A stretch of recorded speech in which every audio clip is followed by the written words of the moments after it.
How many snaps did they run in the 14 personnel? That's only for us. 100% of the snaps.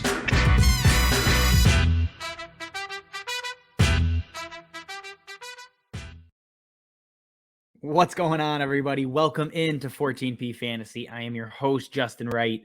Today, we are talking start or sit wide receivers for Week 13, Part 2. So if you missed Part 1, go check out the other 6 names we highlighted. Some good stuff in there. Biased, but I think it's good. Before we get into it, remember to subscribe to the YouTube channel, like the video. If you have questions, comments, anything like that, drop them below. We will always get to as many as we can throughout the week. All right, guys.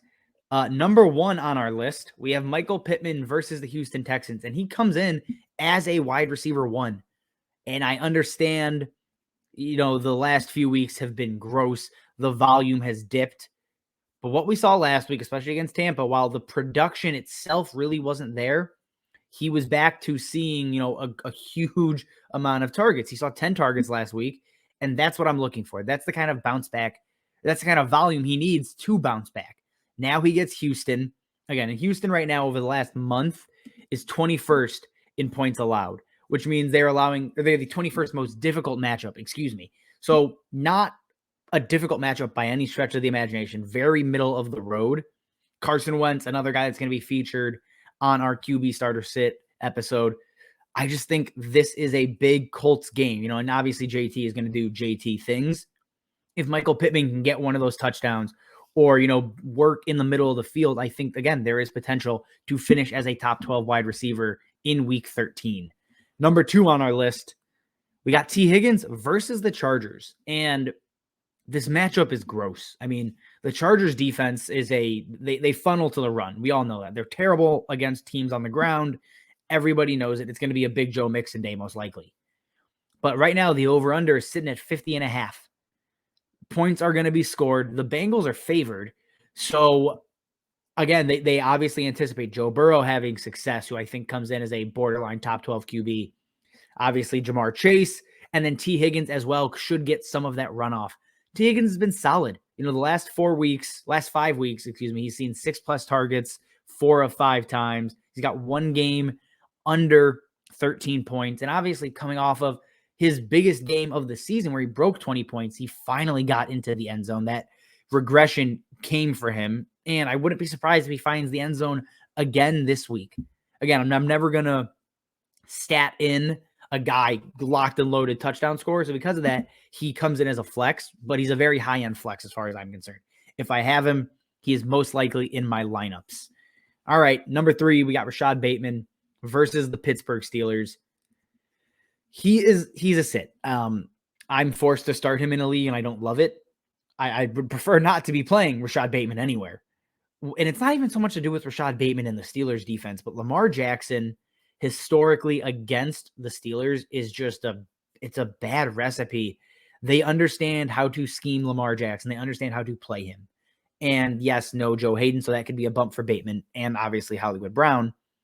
But back to Lamar. He's averaging under 10 points a game over all of their matchups. It's just, if I cannot bank on Lamar being Lamar Jackson, who he really hasn't been 2 of the last 3 weeks, I struggle to trust his pass catching options. Obviously, Hollywood is a different story. He has that insane ceiling, so I'm going to play him. But if I don't have to, I'm going to sit Rashod Bateman down because of Lamar's potential struggles this week. All right, guys. Number 4 on our list, we have the other side of this Bengals game. We have Mike Williams, and he's really had 1 good week in the last 6 or 7. It feels like he's started hot, ended up being terrible. Obviously had a big game 2 weeks ago. I think this is a spot where he can have success. The Bengals defense is fine. I don't think it's an elite defense. It's not a matchup you look to avoid. Again, over-under is 50.5. Mike Williams has seen 6+ targets each of the last 3 weeks. Again, he needs a touchdown to get to, I think, this wide receiver 2 spot. I think he gets it this week. Very similar to T. Higgins. I do think probably the yardage is higher than T. Higgins as well, just given Mike Williams' stature and how he plays and his reliance on big plays. So if he's scoring a touchdown, he's getting the yardage with it. And I think that gets him to a wide receiver 2 this week. Again, I'm playing him over T. Higgins, two guys, that a lot of people have asked me side by side on. And that's just because the matchup's going to be the differentiator here. I think I'd rather obviously go against the Bengals defense than the Chargers pass defense. All right, number 5, we have Jerry Jeudy versus the Kansas City Chiefs. And quietly, the Chiefs defense has become great. It's this typical Spagnuolo second half defense, kind of weird magic that happens every freaking year. Jerry Jeudy is a low-end flex play here. Of all the guys we've listed, I'll obviously play him over Bateman, but I'm not playing him over Higgins, obviously not Mike Williams, and definitely not Pittman. Jerry Jeudy, just because of the average depth of target, the types of targets he sees, he's a nice low-end flex play. High floor, low ceiling, probably 10 to 15 points. He's very similar to Hunter Renfrow, obviously with differences in volume, but that's really what Jerry Jeudy is. If this turns into a shootout, he can be more, but I don't know if it does. So again, Jerry Jeudy, low-end flex play, have him behind Higgins and Mike Williams. And honestly, this next guy here as well.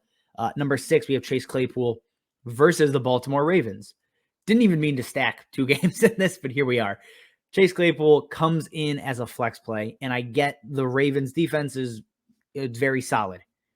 I don't care about that. Chase Claypool is similar to Mike Williams, and he is very, very reliant on those big plays, deep shots down the field where Big Ben underthrows him by 5 yards, and then Claypool makes a great catch.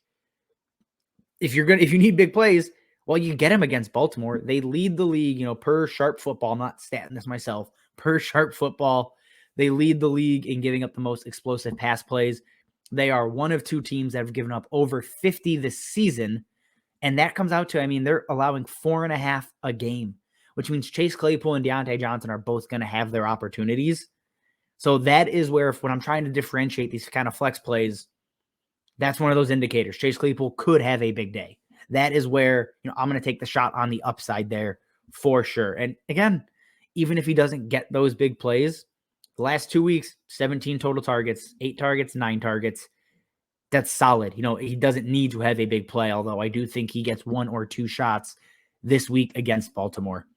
All right, everybody, that is all I have for you. Remember to subscribe to the YouTube channel, drop questions, comments, all that good stuff. Follow us over on Twitter. You got the handle up there and down there. That was weird. Whatever. As always, guys, thanks for watching, and we will see you next time. How many snaps did they run in the 14 personnel? That's only for us. 100% of the snaps.